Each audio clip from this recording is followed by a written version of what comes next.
空调3分靠质量，7分靠安装。Hello， 大家好，我是空调杰哥。今天我们来这个碧桂园安装2台分体式挂机，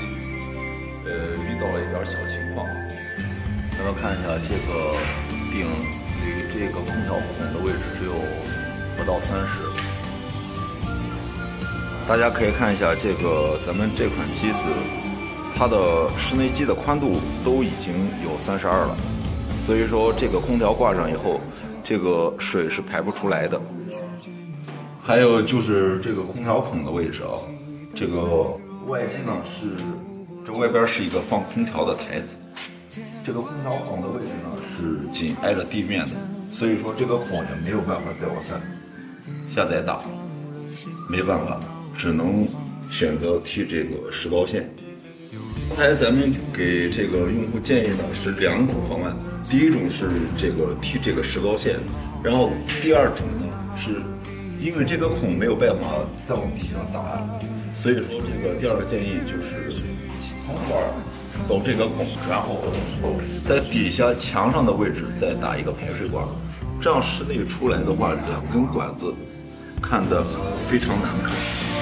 最终用户决定要踢这个石膏线。2个房间都是一样，这个空调孔的位置都是太高了，都需要把这个石膏线给踢掉了，这样空调挂上以后出水才能顺畅。咱们现在看到的就是这个室外机的安装位置，它是一个平台，外边是一个栅栏，里边放空调。那么这个空调孔呢，紧挨着这个地面的，所以说空调孔往下来不了了。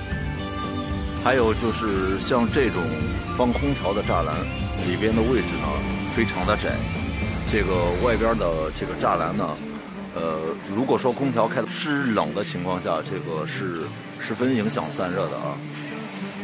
好了，现在这个室内机已经挂好了。大家可以看到，这个室内机它的上半部分，它这个部分是一个进风口，下边是出风口，这个距离进风口离顶的距离太近了啊，这个到时候可能会影响一点效果。说实话，这个碧桂园它这个小区的环境啊，还有这个装修啊，从施工上来说，这个都是非常不错的。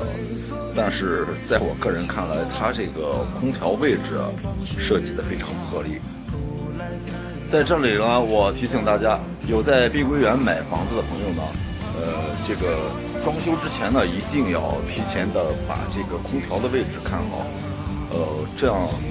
到后期施工的时候才能减少不必要的麻烦。空调安装也能讲究艺术。好了，我是空调杰哥，关注我，带你了解更多空调小常识。再见。